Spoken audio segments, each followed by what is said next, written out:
അപ്പോൾ ഇന്നൊരു എന്താ പറയുക ബ്ലെസ്ഡ് ഡേ ആയിരുന്നു കേട്ടോ. എൻ്റെ കുറുങ്ങി പൂച്ചയോട് സമ്മതമൊക്കെ ചോദിച്ചു. അങ്ങനെ നടന്നു. ഇന്ന് ബ്ലഡ് ഡൊണേഷൻ ഡേ ആണ്. വേൾഡ് ബ്ലഡ് ഡൊണേഷൻ ഡേ ആയതുകൊണ്ടല്ല കേട്ടോ.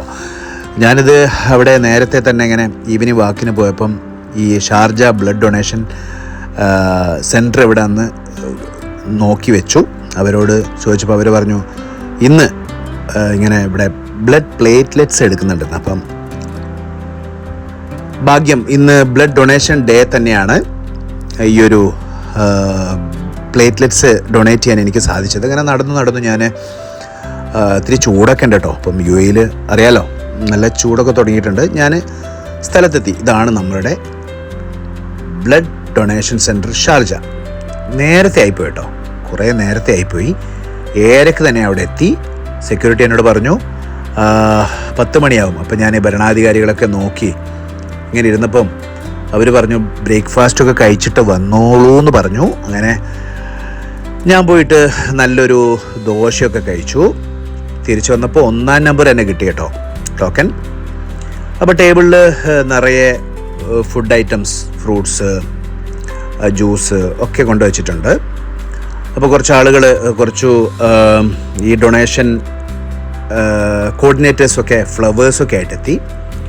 അതിൽ ഒരു തമിഴ് കമ്മ്യൂണിറ്റിയിലുള്ള ഒരു ടീം അവിടെ സജീവമായിട്ടുണ്ട് കേട്ടോ. ഞാൻ ചെറിയൊരു ഗ്യാപ്പ് കിട്ടിയപ്പം റീന എന്ന് പറഞ്ഞിട്ടുള്ള ഇവിടുത്തെ ഡോക്ടറെ, ഇവിടുത്തെ ഹെഡിനെ, ഈ ബ്ലഡ് ഡൊണേഷൻ സെൻറ്റർ ഹെഡിനെ ബ്ലഡ് റിലേറ്റഡ് ആയിട്ടുള്ളൊരു മാജിക് കാണിച്ചു കൊടുത്തു. അതായത് ആളുകൾ വിചാരിക്കുന്നുണ്ട് ബ്ലഡ് ഡൊണേറ്റ് ചെയ്ത് കഴിഞ്ഞാൽ കുറഞ്ഞു പോകും, അല്ലാതെ മൾട്ടിപ്ലൈ ചെയ്യുന്നതെന്നുള്ളത് ആ ഒരു മെസ്സേജിലൊരു മാജിക് കാണിച്ചു കൊടുത്തു. പിന്നെ ട്രാൻസ്ഫോം ചെയ്യുന്ന ബ്ലഡ് നമ്മൾ ഒരാൾക്ക് മറ്റൊരാളിലേക്ക് കൊടുക്കുമ്പോൾ ഉണ്ടാകുന്ന ആ ഒരു ഫീല്, അതൊക്കെ ഡോക്ടർ കാണിച്ചു കൊടുത്തു. ഡോക്ടർക്ക് ഇഷ്ടമായി. അങ്ങനെ ഞാൻ അവിടെയുള്ള ഒരു ജാസ്മിൻ എന്ന് പറയുന്ന കോർഡിനേറ്റർ അവരുമായിട്ട് സംസാരിച്ചു. അങ്ങനെ നേരെ ഞാനിതാ നമ്മളുടെ തയ്യാറെടുപ്പാണ്. ഈ പ്ലേറ്റ്ലെറ്റ്സ് കൊടുക്കാനുള്ള ജസീൽ എന്ന് പറഞ്ഞിട്ടുള്ള നമ്മളുടെ നാട്ടുകാരൻ, എലിയറ്റിൽ വട്ടോളിയുള്ള അദ്ദേഹം ആണ് എൻ്റെ പ്ലേറ്റ്ലെറ്റ്സ് എടുത്തത്. അപ്പോൾ ഇടയ്ക്കിടയ്ക്ക് നമ്മുടെ ഈ ഒരു അവിടെയുള്ള കോർഡിനേറ്റേഴ്സൊക്കെ വന്നിട്ട് നമ്മളോട് ഇങ്ങനെ ചോദിക്കുന്നുണ്ട് എന്താണ് ക്ഷീണമുണ്ടോ, എന്താ വേണ്ടത്, വെള്ളം വേണോ, ജ്യൂസ് വേണോ, അങ്ങനെ നമ്മുടെ ഇതിങ്ങനെ കാര്യങ്ങളെ തിരക്കി കൊണ്ടുവന്നു. അപ്പോൾ ഇങ്ങനെ ബോളിങ്ങനെ ഇടയ്ക്കിടയ്ക്ക് ഇങ്ങനെ സ്ക്യൂസ് ചെയ്യണമെന്ന് പറഞ്ഞു. അപ്പോഴാണ് ഇതിൻ്റെ ഫ്ലോ ശരിയായിട്ട് കിട്ടുള്ളൂ. ഇല്ലെങ്കിൽ ഇത് ഘടിപ്പിച്ചിരിക്കുന്ന ആ ഒരു മെഷീൻ ഇങ്ങനെ ബീപ്പ് ബീപ്പ് ശബ്ദം അടിക്കും. എനിക്ക് ചെറിയൊരു ക്ഷീണം പോലെയൊക്കെ ഇങ്ങനെ തോന്നുന്നുണ്ടായിരുന്നു. ഈ പ്ലേറ്റ്ലെറ്റ്സ് എന്ന് പറഞ്ഞാൽ നിങ്ങൾക്കൊക്കെ അറിയണ്ടെന്നാലും ഞാൻ പറയാം കേട്ടോ. ഈ കാണുന്ന ഈ മഞ്ഞ നിറത്തിലുള്ളതാണ് ഈ നമ്മുടെ വൈറ്റ് സെൽ.